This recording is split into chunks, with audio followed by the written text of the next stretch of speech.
أعوذ بالله من الشيطان الرجيم. بسم الله الرحمن الرحيم. اصبر على ما يقولون واذكر عبدنا داود ذا الأيد إنه أواب. إنا سخرنا الجبال معه يسبحن بالعشي والإشراق والطير محشورة كل له أواب.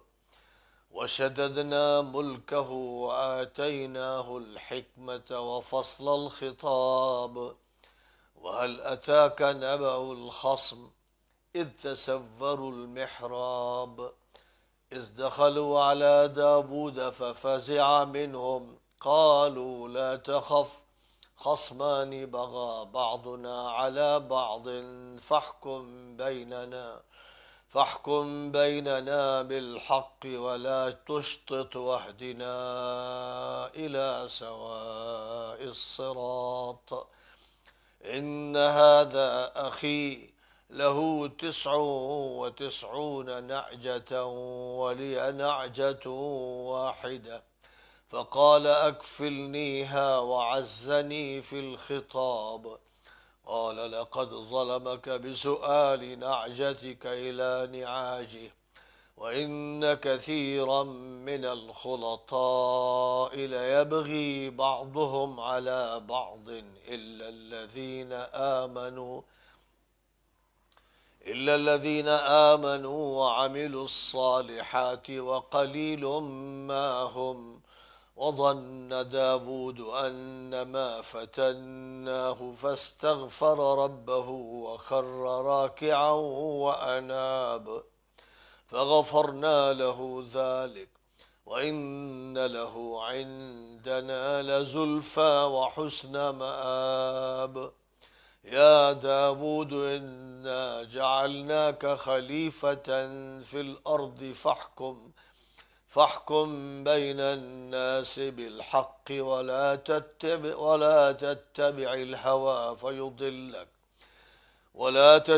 الهوى فيضلك عن سبيل الله. إن الذين يضلون عن سبيل الله لهم عذاب شديد بما نسوا يوم الحساب. حضرت داود علیہ السلام کی یاد اور ایک عبرت انگیز واقعہ. نبی ان کی بکواس پر صبر کرتے رہیے اور ہمارے صاحب قوت و اقتدار بندے داود کو یاد کیجیے. وہ ہم سے بہت لو لگانے والے تھے. ہم نے صبح و شام پہاڑوں کو ان کے ساتھ ایسا مسخر کر دیا تھا کہ وہ بھی تسبیح سے گونج جاتے تھے اور پرندے بھی جھنڈ در جھنڈ جمع ہو جاتے تھے. سب اللہ سے لو لگاتے تھے اور ہم نے ان کی بادشاہت کو مضبوط کر رکھا تھا اور انہیں حکمت اور دانشمندی اور فیصلہ کن بات سے نوازا تھا. کیا تمہیں ان 2 جھگڑنے والوں کا قصہ معلوم ہے؟ جب وہ دیوار پر چڑھ کر داؤد کے کمرے میں داخل ہو گئے تھے اور وہ ان سے گھبرا گئے تھے تو انہوں نے کہا تھا کہ آپ ڈریے نہیں، ہم 2 فریق ہیں، ہم میں سے ایک نے دوسرے پر زیادتی کر رکھی ہے. آپ بغیر کسی زیادتی کے ہمارا صحیح فیصلہ فرما دیجئے اور ہمیں صحیح راستے کی رہنمائی فرمائیے. یہ میرا بھائی ہے، اس کے پاس 99 بھیڑیں ہیں، میرے پاس صرف 1 بھیڑ ہے. یہ مجھ سے کہتا ہے کہ وہ بھی میری نگرانی میں دے دو اور بات میں مجھ پر حاوی ہونا چاہتا ہے. داؤد نے کہا کہ اس نے اپنی بھیڑوں کے ساتھ تمہاری بھیڑ کا مطالبہ کر کے زیادتی کی ہے اور بہت سے شریک ایک دوسرے پر ظلم کرتے ہیں سوائے ان لوگوں کے جو صاحب ایمان ہیں اور نیک عمل کرتے ہیں، اور وہ بہت کم ہیں. اور داؤد نے سمجھ لیا کہ یہ ہماری طرف سے آزمائش ہوئی ہے. کسی مسئلے پر اللہ نے انہیں متنبہ فرمانا چاہا تھا تو انہوں نے اپنے رب سے مغفرت کی دعا مانگی اور رکوع و سجود میں گر پڑے اور توبہ و انابت کا اظہار کیا تو ہم نے وہ بات معاف کر دی. اللہ اپنی ستاری سے ان کی کوتاہی کا اظہار نہیں فرما رہا ہے اور انہیں ہمارے ہاں تقرب حاصل ہے اور آخرت میں ان کا اچھا استقبال ہوگا۔ اے داؤد، ہم نے تم کو زمین میں اپنا نمائندہ بنایا ہے، لہذا لوگوں کے درمیان حق کی بنیاد پر فیصلے کرو اور خواہشات کی پیروی مت کرنا، ورنہ وہ تم کو راہ خدا سے بھٹکا دیں گی۔ جو لوگ اللہ کے راستے سے بھٹکتے ہیں، حساب کے دن کو فراموش کرنے کے نتیجے میں ان کو سخت سزا ملے گی۔ سورہ صاد کی یہ آیات کریمہ آیت نمبر 17 سے شروع ہوتی ہیں اور آیت نمبر 26 پر ختم ہوتی ہیں۔ ان آیات کریمہ کے ترجمے سے یہ بات سامعین کے سامنے واضح ہو ہی چکی ہے کہ ان آیات میں حضرت داؤد علیہ السلام کا تذکرہ فرمایا جا رہا ہے، لیکن جس پس منظر میں یہ تذکرہ فرمایا جا رہا ہے، مکہ مکرمہ میں جس وقت یہ آیتیں اتر رہی ہیں اس وقت نبی اکرم صلی اللہ علیہ وسلم کو ستایا جا رہا تھا، آپ پر الزامات لگائے جا رہے تھے، آپ کو کبھی جادوگر کہا جاتا اور کبھی جادو زدہ کہا جاتا، کبھی تک بندی کرنے والا کہا جاتا اور کبھی کذاب اور مفتری بھی کہا جاتا۔ آپ کے خلاف پروپیگنڈا چل رہا تھا، آپ کو زج کرنے اور نیچا دکھانے کی ہر ممکن کوشش ہو رہی تھی۔ سابقہ آیات میں اللہ تعالیٰ نے منکروں، ملحدوں اور کافروں کو دھمکیاں دی کہ جو انجام قوم نوح کا ہوا، قوم عاد کا ہوا، قوم سمود کا ہوا، قوم لوط کا ہوا، قوم شعیب کا ہوا، کیا تم بھی وہ انجام چاہتے ہو؟ اور پھر یہ بھی ساتھ ساتھ بتا دیا گیا تھا کہ وہ دن دور نہیں جب تمہارے لشکر کو شکست ہوگی، جب تم ذلیل ہوگے۔ تو یہ جو فضا تھی مکہ مکرمہ کی، دشمنانہ اور مخالفانہ اور معاندانہ فضا، اس میں اپنے وقت کے نبی کو نشانہ بنایا جا رہا تھا اور ان کے خلاف اعتراضات کیے جا رہے تھے اور طرح طرح کے الزامات سے ان کو نوازا جا رہا تھا۔ اس فضا میں اللہ تعالیٰ اپنے نبی سے، خاتم النبیین سے، سید الاولین والآخرین سے، محمد مصطفیٰ صلی اللہ علیہ وسلم سے یہ فرماتا ہے کہ لوگ جو کچھ کہہ رہے ہیں، جو بکواس کر رہے ہیں، جو پروپیگنڈا کر رہے ہیں، آپ اس پر صبر کیجئے، برداشت کیجئے، تحمل سے کام لیجئے، رد عمل ظاہر مت کیجئے۔ شکست ان کو ہونی ہے، ان پر عذاب آنا ہے، ان کی کمر توڑ دی جائے گی۔ اور پھر ساتھ ہی ساتھ یہ فرمایا جا رہا ہے کہ ہمارے بندے داؤد کو یاد کیجئے، یعنی حضور صلی اللہ علیہ وسلم کے لیے اس موقع پر حضرت داؤد کا اسوہ پیش کیا جا رہا ہے، ان کا نمونہ پیش کیا جا رہا ہے، حضرت داؤد کو بطور مثال پیش کیا جا رہا ہے۔ حضور صلی اللہ علیہ وسلم فرماتے تھے کہ سب سے اچھا روزہ حضرت داؤد کا روزہ تھا۔ نفلی روزے وہ اس طرح رکھتے کہ ایک دن روزے سے رہتے، ایک دن ناغہ کرتے، پھر ایک دن روزہ رکھتے، پھر ایک دن ناغہ کرتے۔ اور رات کی عبادت کا ان کا عالم یہ تھا کہ 3 حصوں میں رات کو تقسیم کر رکھا تھا اور ایک حصہ، ایک تہائی رات وہ اللہ کی عبادت میں مشغول رہتے۔ اسی طرح نبی صلی اللہ علیہ وسلم نے حضرت داؤد کی تعریف کرتے ہوئے اور مسلمانوں کو ان کا نمونہ اختیار کرنے کے لیے یہ بات بھی ارشاد فرمائی تھی کہ سب سے اچھا جو طریقہ تھا داؤد کا کہ وہ اپنے ہاتھ کی کمائی سے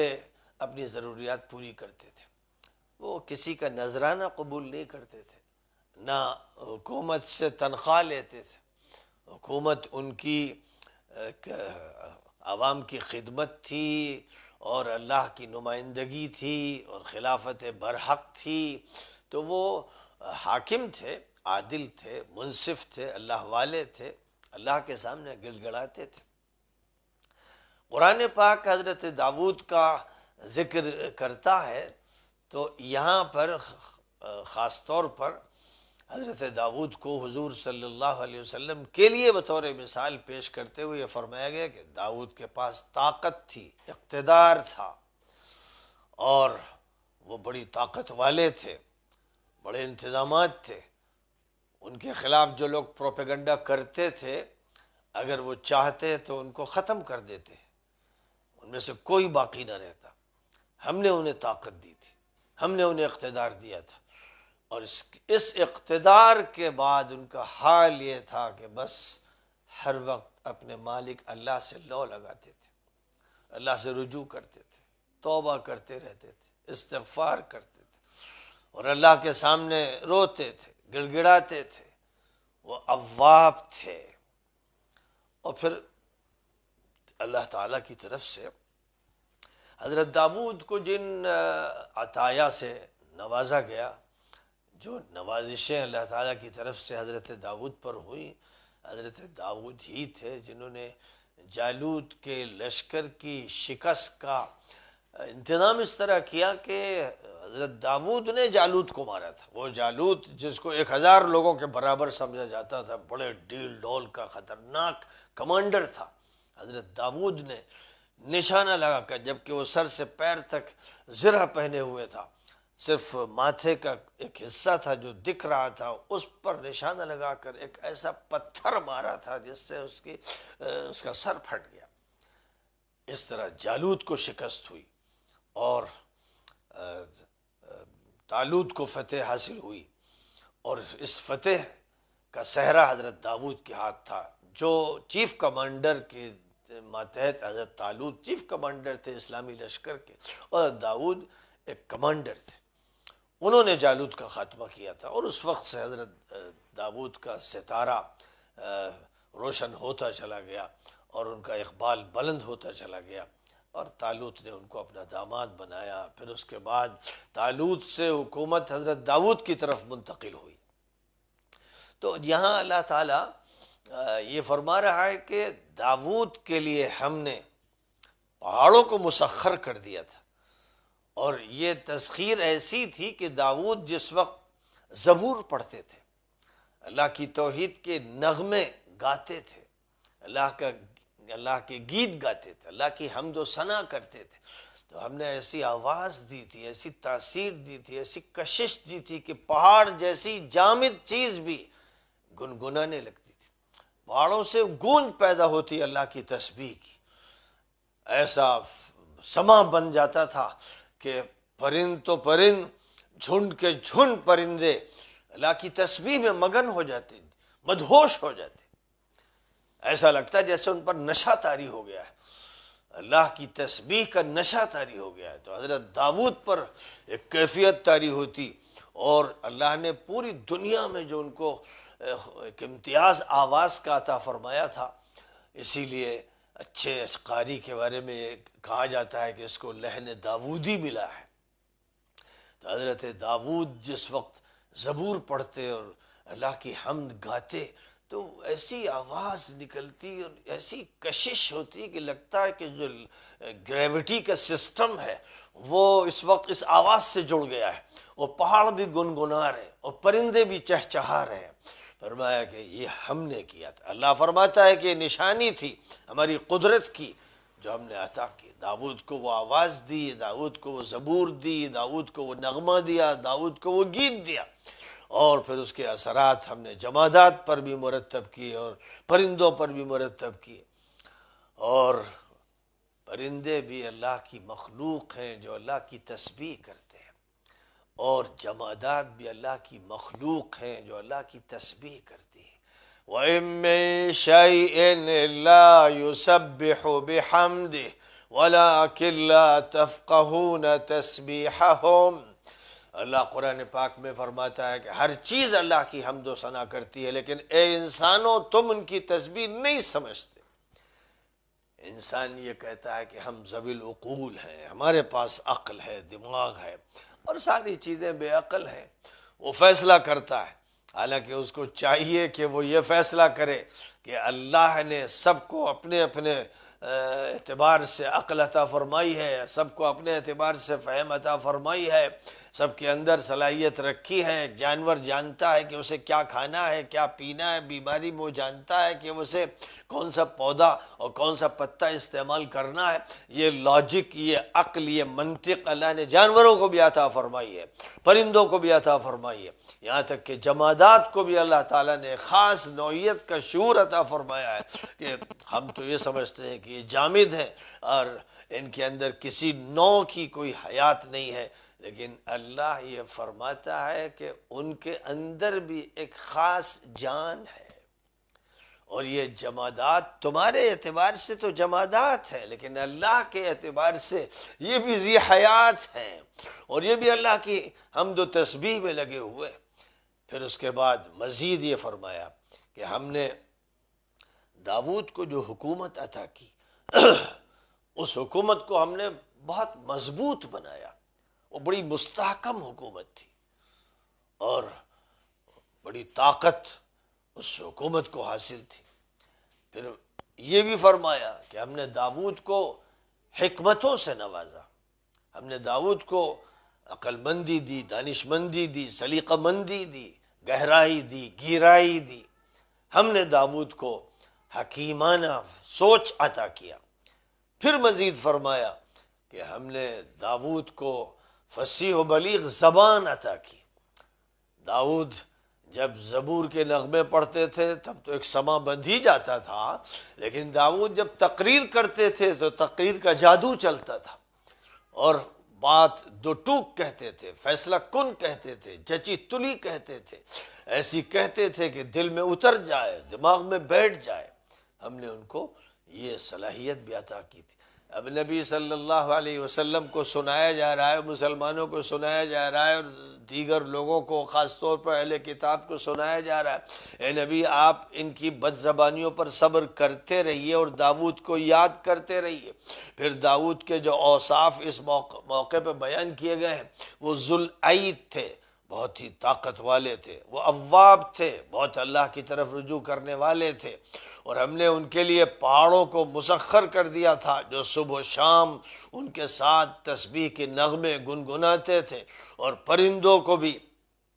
جھنڈ در جھنڈ ان کے ساتھ نغمہ سرا ہونے کا حکم دے دیا تھا، اور یہ سب کے سب اللہ کے سے لو لگانے والے تھے۔ اور پھر یہ فرمایا کہ ہم نے ان کو ایک طاقتور سلطنت عطا کی تھی۔ پھر مزید یہ فرمایا کہ ہم نے ان کو حکمت سے نوازا تھا۔ پھر مزید یہ فرمایا کہ ہم نے ان کو فصل الخطاب کی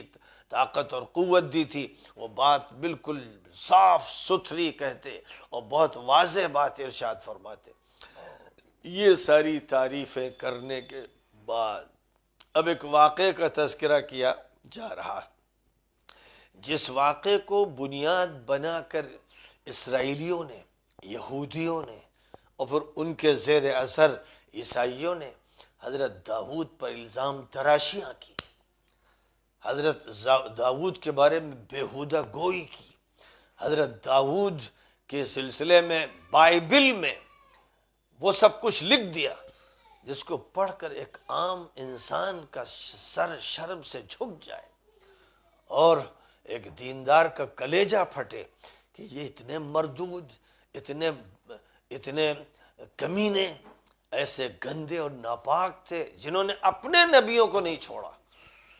اپنے نبیوں پر الزامات لگائے، حضرت نوح پر الزام لگایا، حضرت لوط پر الزام لگایا، حضرت داؤد پر الزام لگایا، حضرت سلیمان پر الزام لگایا، اور الزام بدکاری کے لگائے۔ یہ یہودی ہیں، یہ یہودی مجرم اور خبیث اور کمینے اور ملیش یہودی ہیں جن کو اللہ نے سورہ فاتحہ میں فرمایا کہ مغضوب علیہم ہے، خدا کا غضب ان پر بھڑکا ہے۔ ظاہر ہے کہ قرآن ہی میں سورہ بقرہ میں فرمایا گیا تھا کہ ہم نے ان کو بڑی عزت دی تھی، بڑی فضیلت دی تھی، لیکن یہ گرتے چلے گئے اور دلدل میں پھنستے چلے گئے اور اللہ کے احکام کے خلاف ورزی کرتے چلے گئے۔ لہذا 1450 سال پہلے کہہ دیا گیا اور ہر مسلمان کو حکم دیا گیا کہ سورہ فاتحہ ہر نماز کی ہر رکعت میں پڑھے، اور اس میں یاد دلایا جاتا ہے سورہ فاتحہ میں کہ یہود مغضوب علیہم ہیں، یہودیوں پر خدا کا غضب بھڑکا ہے، ملعون ہے۔ میں اس لیے زیادہ شدت کے ساتھ اس کا اظہار کر رہا ہوں کہ ہر نماز کی ہر رکعت میں جن کے بارے میں یہ کہا جاتا ہے کہ یہ مغضوب علیہم ہیں، ان پر خدا کا غضب بھڑکا ہے، کیا یہ ممکن ہو سکتا ہے کہ اس کے بعد کوئی مسلمان ان سے دوستی رچاتا پھرے؟ کیا یہ ممکن ہو سکتا ہے کہ اس کے بعد کوئی مسلمان ان کے سامنے جھکے، ان سے معاہدے کرے اور ان کے ساتھ تعلقات رکھے؟ وہ آج بھی جبکہ قاتل ہیں، فلسطینیوں کے ہزاروں کے قاتل، ہزاروں کو جیلوں میں ڈالنے والے اور خدا کی نظر میں ملعون،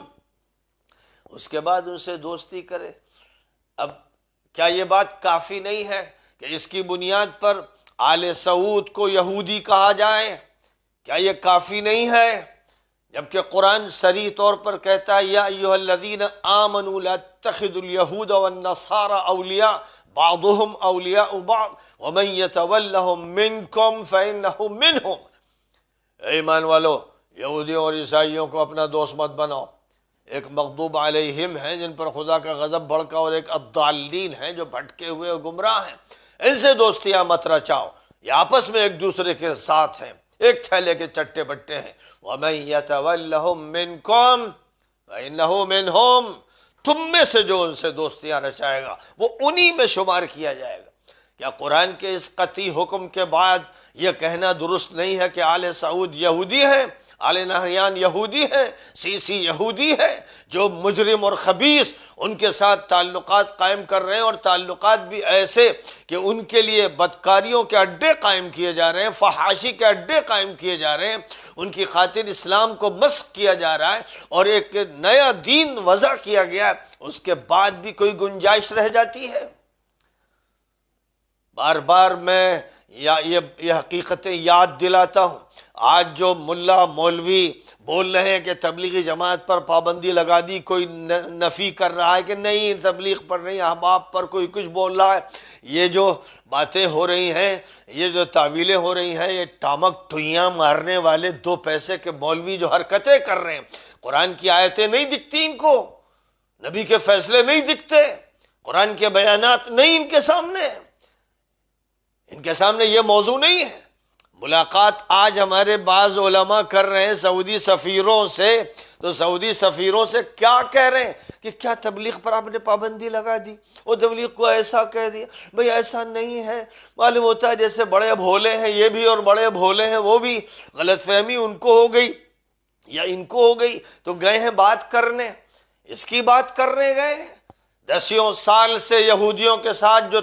روابط ہیں اور اسلامی تنظیموں اور جماعتوں پر پابندیاں لگائی گئیں اور ان کو دہشت گرد کہا گیا، تو اس وقت کہاں مر رہے تھے؟ اس وقت غیرت کہاں مر گئی تھی؟ اس وقت حیا کہاں گئی تھی؟ اس وقت حمیت کہاں تھی؟ مسلمان قتل ہو رہے تھے، ملکوں میں ان کی لاشیں تڑپائی جا رہی تھی، اس وقت کوئی غیرت نہیں، کوئی حمیت نہیں، کوئی ایمان کی رمق نہیں۔ اب مسئلہ اپنی جماعت کا آ گیا، اپنے ملک سے متعلق مسئلہ آ گیا، تو آج پاکستان اور ہندوستان میں مولوی صاحبان جا رہے ہیں سفیر سے بات کرنے۔ بات کرنی تھی تو بات یہ کرتے پہلے کہ فحاشی جزیرۃ العرب میں نہیں ہو سکتی، کہیں نہیں ہو سکتی، لیکن خاص طور پر نبی کے اس ملک میں فحاشی کی اجازت نہیں دی جائے گی، بدماشی کی اجازت نہیں ہوگی، اور رقص و سرود اور ناچ و گانوں کی اجازت نہیں ہوگی۔ وہ ہمارے نبی کا ملک ہے، اسلام کا ملک ہے، اس کا حرم ہے، اس کی اجازت دنیا بھر کے مسلم عوام نہیں دیں گے، اس کے خلاف اٹھ کھڑے ہوں گے۔ کہنا یہ تھا کہ یہودیوں سے تعلقات قائم نہیں ہوں گے، لیکن حیرت ہوتی ہے کہ قرآن کے نصوص کو فراموش کر کے اور نبی کے عمل کو فراموش کر کے بات بھی کرنے جاتے ہیں تو بس اپنے گھر کی جو بات سمجھتے ہیں بس اس سلسلے میں بات کر رہے ہیں۔ بات ان کو نہ بے شرمی اور نہ بے حیائی کی کرنی، نہ فحاشی کی، نہ عیاشی کی، نہ مترفانہ اور مصرفانہ زندگی کی، نہ صہیونیوں سے تعلقات کی، نہ وہاں پر صہیونیوں کے فوجی اڈوں کی، یہ موضوعات نہیں ہیں۔ میں بس سر پیٹ سکتا ہوں اور غم کا اظہار کر سکتا ہوں اور نکیر کر سکتا ہوں اور چیخ سکتا ہوں، اس سے زیادہ ظاہر ہے کہ میرے ہاتھ میں نہیں ہے۔ لیکن بہرحال یاد رکھیے کہ اس وقت میں یہ سب باتیں اس لیے دہرا رہا ہوں کہ یہ ہے وہ یہودی جنہوں نے بائبل میں حضرت داؤد پر بدکاری کا الزام لگایا۔ قرآن یہاں ان کے جو واقعے کو بیان کر رہا ہے وہ اسی لیے بیان کر رہا ہے کہ نبی پاک حضرت محمد مصطفیٰ صلی اللہ علیہ وسلم مکہ مکرمہ میں جب تبلیغ فرما رہے تھے تو ان کو بھی الزاموں سے نوازا جا رہا تھا اور ان کے خلاف پروپیگنڈا کیا جا رہا تھا، بیہودہ گوئی کی جا رہی تھی، لاف و گزاف بکا جا رہا تھا۔ یہ ماحول تھا۔ اس ماحول میں نبی سے کہا کہ اصبر علی ما یقولون، یہ جو کچھ بکواس کر رہے ہیں آپ اس پر صبر کرتے رہیے، ہم نمٹ لیں گے۔ اب جو واقعہ ہے وہ واقعہ یوں بیان کیا جاتا ہے، اور افسوسناک صورتحال یہ ہے کہ ہمارے مفسرین جو قرآن لے کے بیٹھ گئے اور تفسیر کرنے لگے، اور ان کو یہ تمیز نہیں تھی کہ صحیح روایت کون سی ہے اور ضعیف کون سی ہے اور موضوع کون سی ہے۔ کتنی موضوع اور ضعیف روایتیں ہیں جو تفسیر میں داخل کر دی گئیں۔ آج جو لوگ بات کرتے ہیں کہ صاحب ضعیف روایتیں فضائل اعمال میں ہیں یا فلاں جگہ ہیں، یہ جو اندھے بہرے گونگے ہیں ان سے کہو کہ اوپر سے نیچے تک تمہاری تفسیر کی کتابیں، حدیث کی کتابیں کہاں خالی ہیں موضوعات سے اور ضعیف روایتوں سے۔ تو تفسیر کی کتابوں میں بھی قصہ داخل کر دیا گیا کہ حضرت داؤد علیہ السلام نے اپنے ایک فوجی کمانڈر اوریا کو قتل کروایا، اس کی بیوی کو اپنی بیوی بنانے کے لیے۔ اور صرف اتنا نہیں ہے،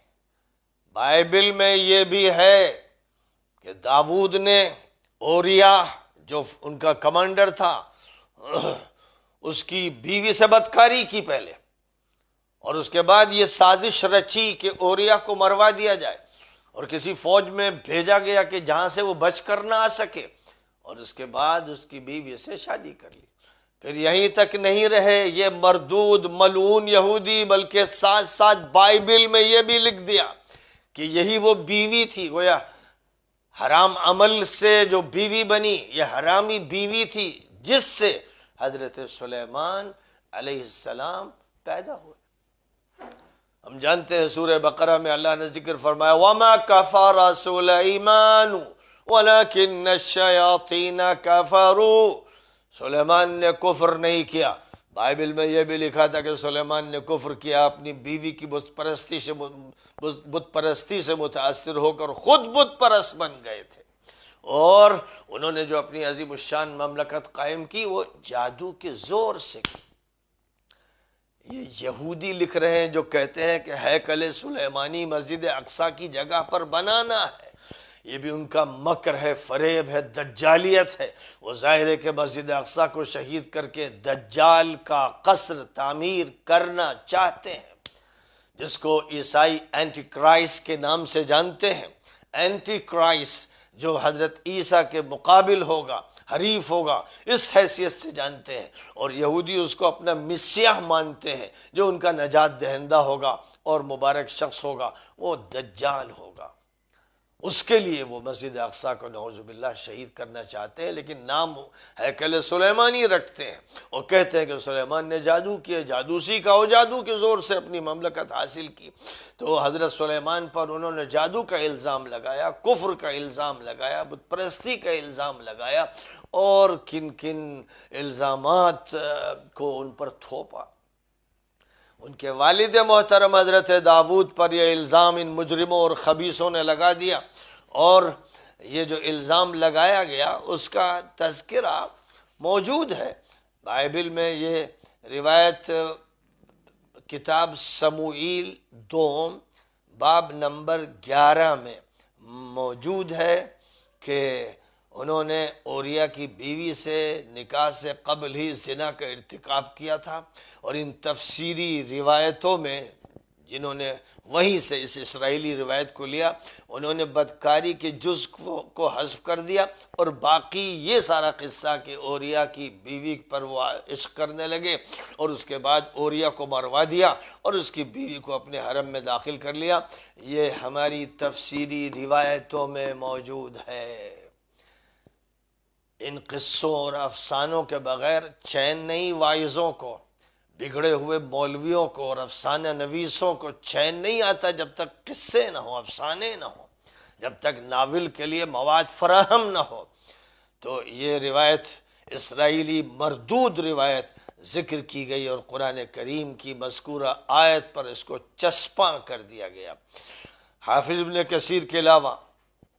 ابن جوزی، قاضی بیضاوی، قاضی ایاز، امام رازی، امام زمخشری، علامہ ابن حزم اور دیگر حضرات نے یہ بات تحقیق کے ساتھ واضح فرمائی ہے کہ یہ روایت اسرائیلی روایت ہے، جھوٹی روایت ہے، افطرا پردازی ہے، حضرت داؤد کے خلاف یہ بدزمانی اور بیہودہ گوئی ہے۔ لیکن دوسری طرف وہ مفسرین بھی موجود ہیں اور روایت کرنے والے وہ افراد بھی موجود ہیں جنہوں نے اس روایت کو اپنی تفسیروں میں اور روایتوں میں نقل کر دیا اور اس کے بعد اس داستان کو موقع فراہم کیا۔ اور پھر اس کے بعد وہ مولوی بھی سامنے آئے جنہوں نے روایت کو مانتے ہوئے پھر اس کی تعویلیں شروع کی کہ کیسے الزام سے حضرت داؤد کو بچایا جائے، لیکن ظاہر ہے کہ یہ سب وہ بدزبانیاں ہیں، وہ بیہودہ گوئیاں ہیں جو یہودیوں نے اپنے نبیوں کے خلاف کی، بلکہ نبیوں کو قتل تک کیا۔ قرآن اس کا بھی تذکرہ کرتا ہے، متعدد مقامات پر کرتا ہے، کانوا یقتلون النبیین بغیر الحق، وہ تو نبیوں کے قاتل رہے۔ اور اخیر میں حضرت عیسیٰ کو سولی پر چڑھانے کی انہوں نے پوری کوشش کی، پوری تیاری کر لی، اللہ تعالیٰ نے ان کو آسمان پر اٹھا لیا۔ حیرت ہوتی ہے ان عیسائیوں پر، ان مردود عیسائیوں پر، کمینے عیسائیوں پر، ذلیل عیسائیوں پر، جو اس کے بعد بھی یہودیوں کا ساتھ دیتے ہیں اور یہودیوں کے ماتحت بنے ہوئے ہیں، جن یہودیوں نے ان کے مذہب کے پڑخچے اڑا دیے اور حضرت مریم کو گالیوں سے نوازا، حضرت عیسیٰ کو گالیوں سے نوازا۔ یہ مردود عیسائی، یہ کمینے عیسائی ان یہودیوں سے بھی دوستیاں کرتے ہیں۔ ظاہر ہے کہ وہ عیسائی کمینے تھے جن کے مذہب کو یہودیوں نے تباہ کر دیا اور انجیلوں میں تبدیلیاں کی اور وہ عقیدے ٹھوس دیے جن عقیدوں کا کوئی تعلق حضرت عیسیٰ علیہ السلام کی تعلیمات سے نہیں تھا۔ بلکہ صرف یہی نہیں کیا،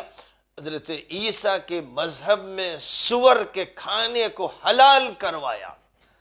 غیر مذبوحہ جانور حلال کروائے، سور کا کھانا حلال کروایا، شراب کو انہوں نے عام کروایا۔ یہ سارا کام اس نے کیا جو حضرت عیسیٰ کو عمر بھر ستاتا رہا اور یہودی تھا، بدترین دشمن جس کو پول کہتے تھے، پول۔ اور بعد میں حضرت عیسیٰ کے آسمان پر اٹھائے جانے کے بعد اب اس نے یہ طے کیا کہ مذہب کو تباہ کر دینا ہے۔ عیسیٰ کو تو میں نقصان نہیں پہنچا سکا، سولی پر نہیں چڑھوا سکا، لیکن اب ان کے مذہب کو باقی نہیں رہنے دینا ہے۔ تو وہ مذہب میں گھسا اور ڈرامہ رچایا کہ میں تو عیسیٰ کی بات سن کر عیسائیت قبول کرنے پہ مجبور ہوا کہ میں دمشق میں جا رہا تھا، اوپر سے آواز آئی، او پال کب تک تو مجھے ستائے گا؟ تو میں لرز گیا، لرزہ براندام ہو گیا اور میں نے توبہ کی اور اب یہ طے کر لیا کہ عمر بھر عیسیٰ کا غلام رہوں گا۔ تو عیسائی نادانوں نے، بے وقوفوں نے اور احمقوں نے اس کو سمجھا کہ بڑا ہی بزرگ ہے، اس کی بڑی قدر کرنی چاہیے، یہ تو بہت احترام کے قابل ہے۔ تو وہ سینٹ پال ہو گیا، سینٹ پال ہو گیا، وہی پال مقدس بن گیا۔ ظاہر ہے کہ جہاں بھی یہ حرکت ہوتی ہے اور مکاری اور دجالیت کے نتیجے میں ہوتی ہے تو وہاں مذہب تباہ ہو جاتا ہے، اس کی تعلیمات تباہ ہو جاتی ہیں۔ تو بہرحال حضرت داؤد علیہ السلام کے بارے میں، حضرت سلیمان علیہ السلام کے بارے میں اور دیگر انبیاء کے بارے میں یہودیوں نے بڑی گندگی پھیلائی ہے اور یہ روایت ذکر کی ہے۔ افسوس بس اس کا ہوتا ہے کہ ہماری تفسیروں میں بے شمار اسرائیلی روایتیں آئی ہیں، لہذا جب تک یہ معلوم نہ ہو کہ معتبر تفسیر ہے اس وقت تک کسی بھی تفسیر کو اٹھا کر نہیں پڑھنا چاہیے، اور تفسیر کس تفسیر کا کیا مقام ہے اس سے واقف ہونا چاہیے، اور عوام الناس کو تو یہ جاننا چاہیے کہ جو معتبر تفاسیر ہیں اپنے علماء سے، وہ علماء جو معتبر ہیں، جن پر اعتبار اس طرح ہو کہ یہ دیکھا جائے کہ ان کا عمل صحیح ہے، وہ حق بولتے ہیں، وہ حق کہتے ہیں، حق کے لیے جد و جہد کرتے ہیں، دنیا دار نہیں ہے، درہم و دینار پرست نہیں ہے، حکام کے تابع اور غلام نہیں ہیں، جن کو اس طرح دیکھیں کہ یہ واقعی اللہ کے بندے ہیں اور نبی کے سچے امتی ہیں، ان علماء کو صرف مانا جائے، اور جو ظاہر داری کرتے ہوں، نمائش کرتے ہوں اور دولت کے پجاری ہوں اور بس سیٹھوں کے ساتھ تعلق رکھتے ہوں اور ان کے ہی درمیان اٹھنا بیٹھنا چاہتے ہوں اور ساتھ ہی ساتھ حکام پرست ہوں اور ظالموں کا ساتھ دیتے ہوں، یاد رکھنا چاہیے کہ یہ منحرف اور محرف اور بگڑے ہوئے اور برباد کرنے والے دجالی علماء ہیں۔ خوب وضاحت کے ساتھ باتوں کو سمجھنے کی ضرورت ہے۔ بہرحال یہ کہا گیا، قصہ جو نقل کیا گیا کہ اوریا کی بیوی کو اپنی بیوی بنانے کے لیے داؤد نے اوریا کو مروا دیا۔ انا للہ و انا الیہ راجعون۔ ایک عام انسان ایسی حرکت کرے تو عمر بھر اس کو جیل میں سڑا دینا چاہیے، داؤد جیسے نبی کی طرف منسوب کیا جا رہا ہے۔ اسی لیے اللہ تعالیٰ نے قرآن پاک میں داؤد کے مقامات اور داؤد کے مرتبے اور داؤد کی مقبولیت اور داؤد کی محبوبیت کو خوب بیان کیا، تاکہ یہ سب کچھ جو بےہودہ گوئی یہودیوں نے اور عیسائیوں نے کر رکھی اور اپنی محرف بائبل میں جو چیزیں داخل کی پھر وہ ہمارے یہاں بھی داخل ہو گئیں، یہ تو ظاہر کے بعد میں داخل ہوئی، لیکن قرآن جب اتر رہا تھا اس وقت تک وہ بائبل اور ببلیکل لٹریچر میں موجود تھی، تو بات بالکل صاف کر دی گئی، جس کے بعد کسی مسلمان کے لیے اس کی گنجائش نہیں تھی کہ اس طرح کے قصوں اور افسانوں کو جگہ دی جائے، وہ بس یہ دیکھا جائے کہ حدثنا فلان قال حدثنا فلان قال حدثنا فلان، سند ہے بھائی، اس سند کے ساتھ روایت آئی ہے۔ کچھ سندی بیمار لوگ ہوتے ہیں جو یہ دیکھتے ہیں کہ ہاں سند ذکر کر دی گئی یا حدیث کی کتاب میں حدیث نقل کر دی گئی، یہ ذہنی بیمار، قلبی بیمار، نفسیاتی بیمار اور علم کے جھوٹے ٹھیکیدار ہوتے ہیں جو پوری امت کو تباہ کرتے ہیں اور غلط قصے اور افسانے امت کے درمیان پھیلا دیتے ہیں۔ بہرحال حضرت داؤد اپنے مکان میں، اور سادہ مکان تھا، زندگی ان کی فقیرانہ تھی، درویشانہ تھی، ایک بڑی مملکت کے مالک تھے، لیکن حالت یہ تھی کہ اپنے ہاتھ کی کمائی سے جو کچھ بھی پیسہ آتا اس سے بس گزر اوقات کرتے تھے، اور ایک دن روزے سے رہتے تھے، ایک دن ناغہ کرتے تھے، اور تہائی رات عبادت کرتے رہتے تھے۔ وہ اپنی عبادت میں مشغول تھے کہ اچانک دو آدمی دیوار پھاند کے گھر میں گھس آئے، ان کے کمرے میں آ گئے تو وہ حیران ہو گئے، گھبرا گئے، ارے کیا ہوا کیا مصیبت؟ ان کا نہیں، آپ گھبرائیے نہیں، بس ہم لوگ کسی مجبوری میں آپ کے پاس اس وقت آ گئے اور اس طرح آ گئے، ہمارا جھگڑا ہے، ہم آپ کے پاس آئے ہیں کہ آپ ہمارا فیصلہ کر دیں، ہمارے اس جھگڑے کے بارے میں حکم فرما دیں، کیا مسئلہ ہے؟ حضرت داؤد نے ابھی ان کو ڈانٹا پھٹکارا نہیں، کیونکہ وہ خود بہت ہی نرم مزاج تھے اور بہت ہی بلند اخلاق کے حامل تھے، اور انہوں نے عفو درگزر سے کام لیتے ہوئے کہا کیا مسئلہ ہے؟ تو ان میں سے ایک شخص نے کہا کہ یہ میرا بھائی ہے، وہ سگا بھائی نہیں تھا لیکن مسلمان بھائیوں میں سے ایک بھائی تھے، یہ میرا بھائی ہے، اس کے پاس 99 بھیڑیں ہیں، میرے پاس بھی ایک بھیڑ ہے، اسی سے میرا کام چلتا ہے، یہ کہتا ہے وہ بھی مجھے دے دو، یہ اپنی 100 پوری کرنا چاہتا ہے، ظاہر ہے کہ میرے پاس تو کچھ نہیں رہ جائے گا۔ تو حضرت داؤد نے کچھ دیر نہیں کی، فرمایا کہ یہ زیادتی کرتا ہے، یہ ظلم کر رہا ہے، بالکل اس کا حق نہیں ہے۔ بہت سے لوگ اسی طرح ایک دوسرے کے ساتھ شریک ہوتے ہیں، پھر ظلم کرتے ہیں اور زیادتی کرتے ہیں۔ بہرحال انہوں نے یہ فیصلہ کر دیا کہ کوئی حق اس کو نہیں ہے، اور یہ ظلم و زیادتی کر رہا ہے، اور یہ بھیڑ تمہاری ہے، تمہاری رہے گی۔ یہ فیصلہ تو کر دیا، اس کے بعد ایک دم سے حضرت داؤد کے ذہن پر ایک چوٹ لگی کہ یہ تو لگتا ہے میری آزمائش ہوئی ہے، یہ لگتا ہے کہ مجھے سبق پڑھایا گیا، ایسا لگتا ہے کہ اللہ تعالیٰ نے یہ واقعہ اس لیے پیش کر دیا، یہ صورتحال اس لیے سامنے آئی تاکہ میں اپنا جائزہ لوں، میں اپنے گریبان میں جھانک کر دیکھوں۔ اور فوراً ان کو یہ بات یاد آئی کہ میں نے ایک اپنے فوجی سے یہ بات کہی تھی کہ اپنی تم اہلیہ کو طلاق دے دو، یعنی میں چاہتا تھا کہ میں اس کو ملکہ بناؤں، میں نے اس سے صرف یہ بات کہی تھی۔ یہ بات اللہ کو پسند نہیں، میں حاکم ہوں اور حاکم ہو کر کسی سے یہ کہوں تو اس کا مطلب یہ ہوا کہ میں آرڈر دے رہا ہوں، اب وہ طلاق دے دے گا، اس کی عدت پوری ہو جائے گی تو میں اس سے شادی کر لوں گا۔ یہ بات اللہ کو ناگوار گزری، اس لیے اللہ تعالیٰ نے ایک ایسی شکل پیدا کی کہ میرے دماغ پر چوٹ لگے اور مجھے عبرت حاصل ہو اور میں سبق لوں۔ یہ انہیں احساس ہو گیا، کیونکہ وہ بڑے اللہ کے بندے تھے، بہت گڑ گڑانے والے، بہت رونے والے اور اللہ کے حضور نماز پڑھنے والے۔ ایک ان سے یہ غلطی ہو گئی، ایک ایسی بات سرزد ہو گئی تھی جس پر اللہ کی طرف سے متنبہ فرمایا گیا۔ انہوں نے کوئی گناہ نہیں کیا تھا، انہوں نے کوئی زیادتی نہیں کی تھی، انہوں نے اس عورت کو چھین نہیں لیا تھا، انہوں نے اوریا کو مروا نہیں دیا تھا، یہ سب بالکل بے تکی باتیں، صرف انہوں نے یہ چاہت ظاہر کی تھی، اور یہ چاہت ظاہر کرنا فی نفسی ہی غلط نہیں ہے۔ اور بعض روایتوں سے یہ بات معلوم ہوتی ہے کہ ابھی اس کی منگنی کی بات تھی، یعنی ابھی اس کی طرف سے رشتہ دیا گیا تھا اور شادی نہیں ہوئی تھی، اوریا کی شادی نہیں ہوئی تھی، تو ایسے موقع پر بھی اصل مطلوب یہ ہے اور اخلاق کا تقاضا ہے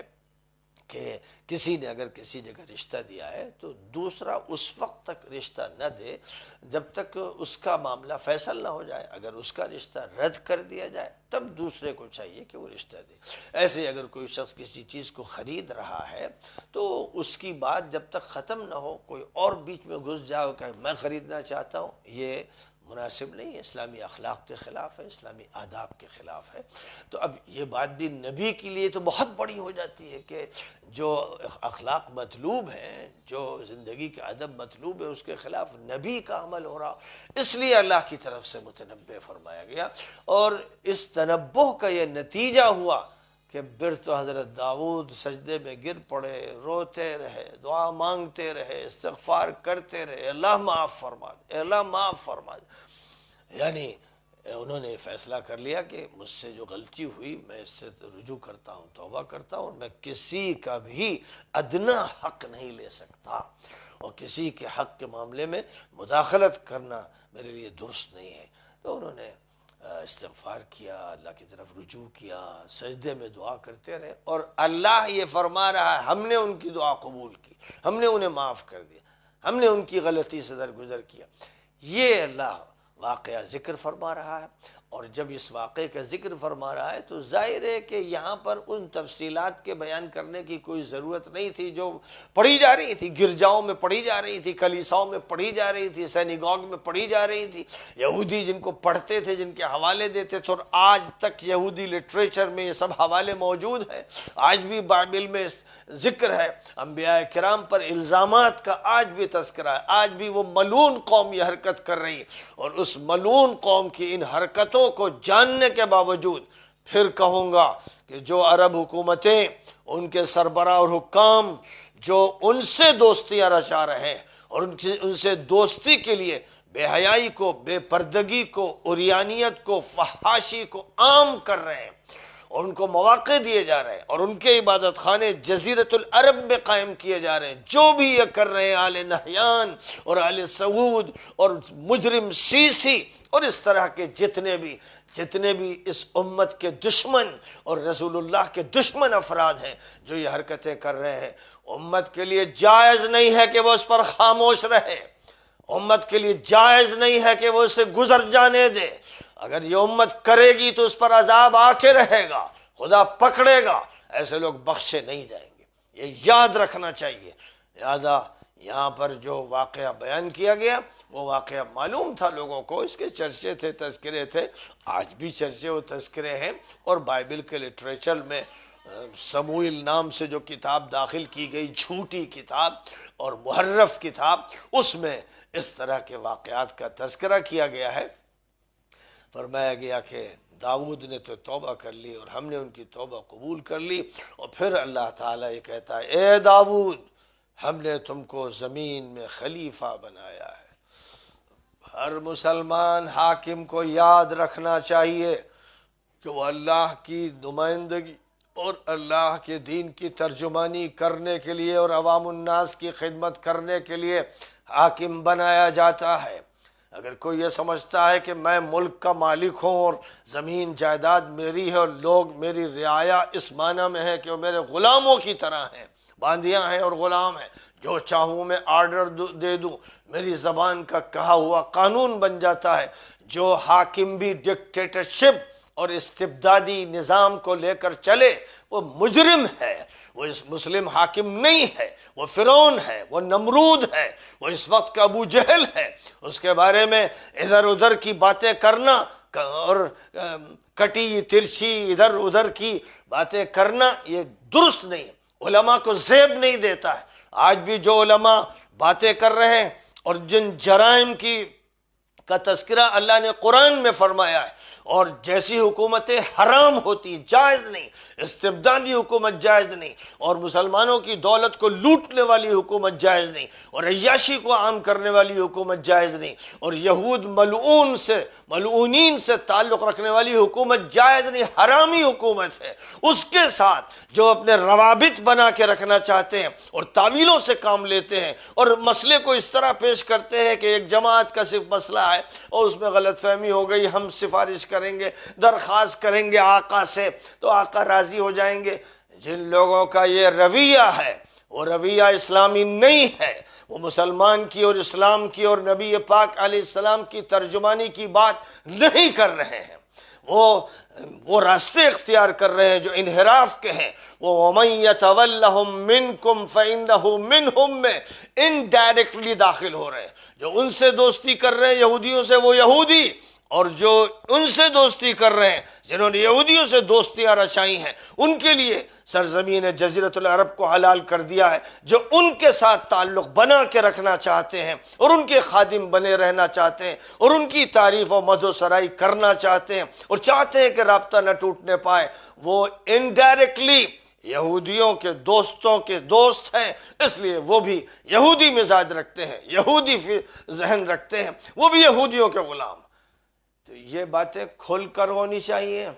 اور قرآن نے جو زبان بولی ہے، قرآن نے جو اوصاف ذکر کیے ہیں، قرآن نے جو فیصلے کیے ہیں، ان فیصلوں میں قطر بیوت کی اجازت کسی کو نہیں ہے۔ اس لیے بات کھلی ہے، صریح ہے، صاف ہے، قطعی ہے اور حتمی ہے، اور لاگ لپیٹ کرنے والے، ادھر ادھر کی باتوں کو پیش کرنے والے کسی طرح سے امت میں قابل قبول نہیں ہو سکتے۔ وآخر دعوانا ان الحمد للہ رب العالمین۔